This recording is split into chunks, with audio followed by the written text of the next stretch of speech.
I want to talk about a particular problem that a lot of people might have, which is that when you lie on your back and you lift your head forward without support of the arms, you might feel pain through the front of the neck or effort at the front of the neck and pain through the back of the neck.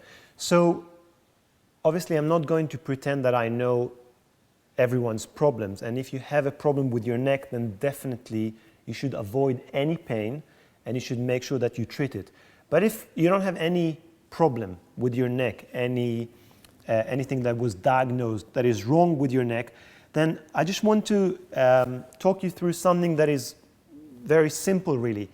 If you were to stretch any muscle in the body, you wouldn't be surprised that you feel the stretch, that you feel the pain of the stretch. So for instance, if you were to stretch the back of the leg and you were trying to do it without support, so you try to bring the leg towards you as much as you can to stretch the back of the leg, you would feel your quads, you would feel the hip flexors, the front of the thigh working really hard in order to get the stretch here.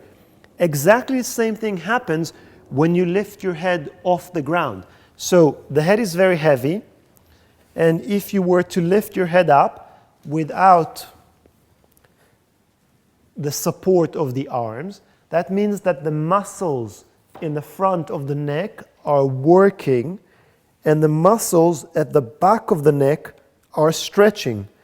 And if you have what we call forward head posture, or you spend many hours a day in front of your computer or driving in a position that shortens the muscles at the back of the neck, well, it's not a big surprise that when you lift your head or when you bend your head forward, you're going to stretch the muscles, the ligaments, the connective tissue at the back of your neck. So it's quite a clear explanation, and like anything else in the body and in Pilates, it will take a while until you change the balance in your body and you have good enough strength through the front and you have enough flexibility through the back of the neck that allows you to do it without pain. In the meanwhile, if you do anything like the hundreds, that you need to keep your head up, or anything at all, that you lie on your back, you lift your head, and you have to hold your head up without arm support, then when the front of the neck starts hurting, or the back of the neck starts hurting too much from the stretch, then simply modify. If we do the hundreds, you can support with one hand and then support with the other hand. Is it going to be exactly the same? No. But it's going to be what you can do at the moment with this exercise.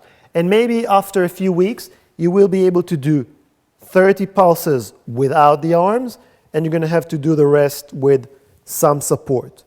If we do a chest lift, a spine curl, or a head curl, and then we let go, and we do something else, or we do rotations, and it's too much for your neck, then simply support your head. Do what you need to do it without the pain. But remember, you want to change your body. You want it to improve. So think about this, hopefully simple logic. The front needs to get stronger. The back needs to get longer. And keep testing, keep checking, and see if over time this improves. And maybe you can do more and more without support and less with the support of the head. That's all.